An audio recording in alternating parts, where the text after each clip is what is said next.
ओम नमस्कार मित्रों, एक बार आप यह वीडियो देखिए, उसके बाद आज की बात करेंगे। ओम नमो स्वाहा, ऊर्जा शुद्ध हो, शरीर से निकले अंधकार। ओम नमो भगवते शक्ति, ऊर्जा भगवते शक्ति देखो। मित्रों, एक बहुत ही प्यारे भाई का मैसेज मेरे पास आया और उन्होंने यह वीडियो मेरे पास प्रेषित कर यह पूछा कि आचार्य प्रवर, क्या यह संभव है? मैंने सोचा कि मैं उन अकेलों को उत्तर दूं। इस पर विशेष रूप से छात्रों को, विशेष रूप से नौजवानों को, माताओं बहनों को इस विषय में थोड़ा जागरूक करने की अधिक आवश्यकता है। पहले केवल इस वीडियो पर मैं बात कर रहा हूं। इस वीडियो में दिखाया गया है कि एक हॉस्पिटल में एक नवयुवती बीमार अवस्था में है और कोई गुरु माता उसके पास आकर कुछ मंत्र, कुछ हिंदी में, कुछ ऐसे अपने बनाए हुए कुछ बोलती है, तो वह लड़की पहले थोड़ा सा उछलकर बेड से गिरती है और फिर जाकर छत से चिपक जाती है। मित्रों, इस वीडियो में कितनी सच्चाई है, कितनी नहीं, पहले इस पर थोड़ी सी चर्चा मैं कर लूं। अच्छा, मुझे प्रत्येक बुद्धिमान, प्रत्येक शिक्षित व्यक्ति यह बताए कौन ऐसा डॉक्टर है, कौन ऐसा चिकित्सक है जो अपने हॉस्पिटल में मरीज के साथ ऐसे झाड़ फूंक करने की इजाजत दे सकता है? अगर दे रहा है तो वह भी जानता है कि यह कानूनन अपराध है।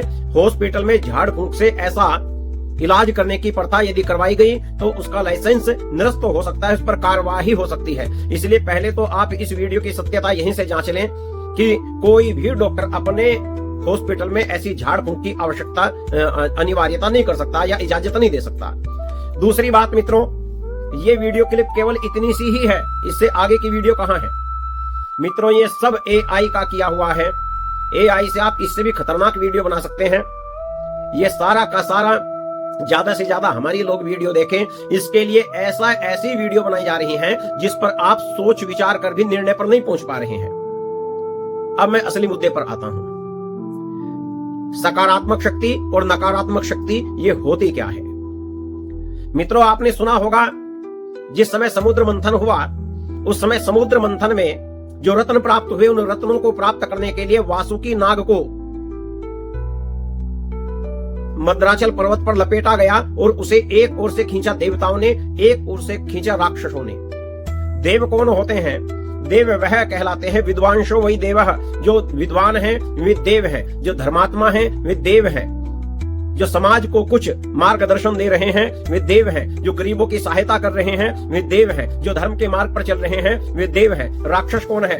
रक्षते हवि यस्मात् से राक्षस है, जिनसे हवि की रक्षा की जाए। मैंने पहले भी एक बार कहा था एक वीडियो में, जो टैक्स खा जाएं, जो जनता का पैसा खा जाएं, जो केवल अपने भले के लिए, केवल अपने स्वार्थ की पूर्ति के लिए दूसरों के हित का गला घोटने में कोई संकोच न करते हो, वे सारे राक्षस हैं।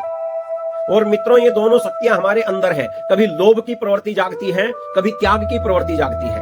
कभी एक व्यक्ति इतना कठोर हो जाता है कि उसके सामने दूसरा व्यक्ति तड़प रहा हो, वह देखता रहता है। कभी वह इतना कोमल हो जाता है कि जरा सा किसी का दुख बर्दाश्त नहीं कर सकता।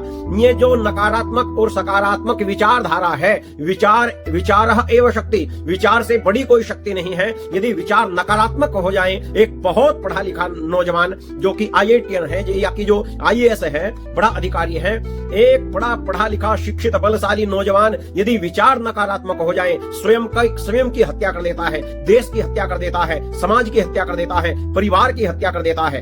अभी आपने रेलू राम पूनिया की कहानी पूरी मीडिया पर प्रचारित हो रही है। जब एक लड़की के मन में परिवार की नकारात्मक विचार ने प्रवेश कर लिया, नकारात्मक विचार उसके ऊपर हावी हो गए, बच्चे का कत्ल कर दिया, पूरा परिवार समाप्त कर दिया। इसलिए ये जो भूत प्रेत का हमने नाटक रखा है, ये एक स्तर तक बीमारी है।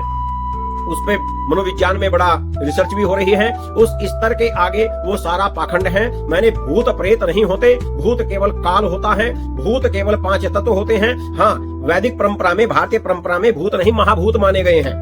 5 महाभूत हैं, पृथ्वी, जल, अग्नि, वायु, आकाश, ये 5 महाभूत हैं। और इनसे बने हुए तमाम पदार्थ जो आपको दृष्टिगोचर हो रहे हैं या जो सूक्ष्म है, दृष्टिगोचर नहीं हो रहे हैं, उन सारे पदार्थों का नाम भौतिक पदार्थ इसलिए है क्योंकि वे 5 महाभूतों से निर्मित होते हैं। एक तो 5 महाभूत में है, एक दूसरे सूक्ष्म भूत कहते हैं रस, घ्राण, स्पर्श, आदि, ये 5 सूक्ष्म भूत कहलाते हैं। 2 भूत तो ये हो गए, तीसरा भूत हुआ काल।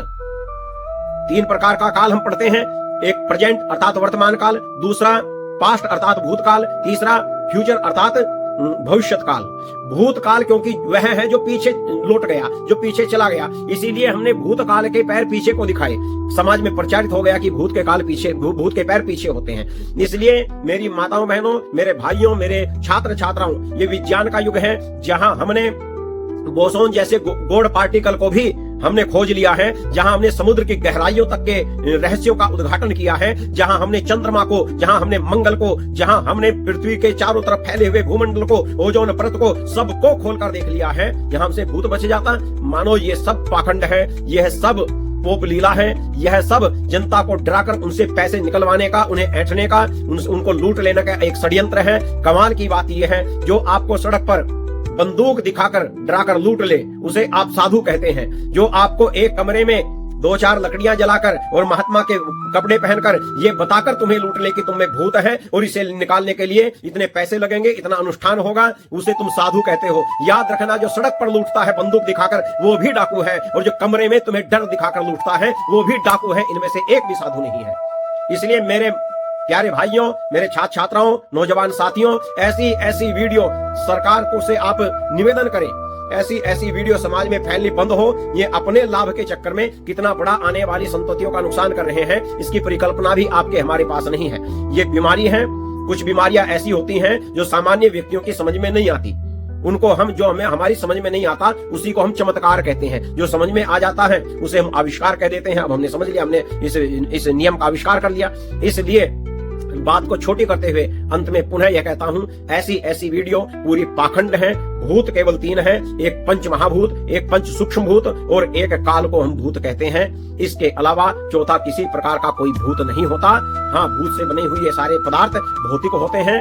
इनके अलावा डर का भूत होता है, अज्ञान का भूत होता है, अविद्या का भूत होता है, जिससे ग्रसित होकर इन पाखंडियों के, इन नशे करने वालों के, इन तरह तरह के अय्यासियां करने वालों के चंगुल में हमारी माताएं बहनें जाकर फंसती हैं और ये हमको लूटते हैं। कभी मजारों पर, कभी महात्माओं के पास, कभी पीर पैगंबरों पर। हमारे गाढ़ी कमाई का पैसा वहां बहा जा रहा है। इसलिए इस डर के भूत को भगा दो, तुम्हारा भविष्य सुरक्षित होगा। इन्हीं कामनाओं के साथ बहुत बहुत धन्यवाद।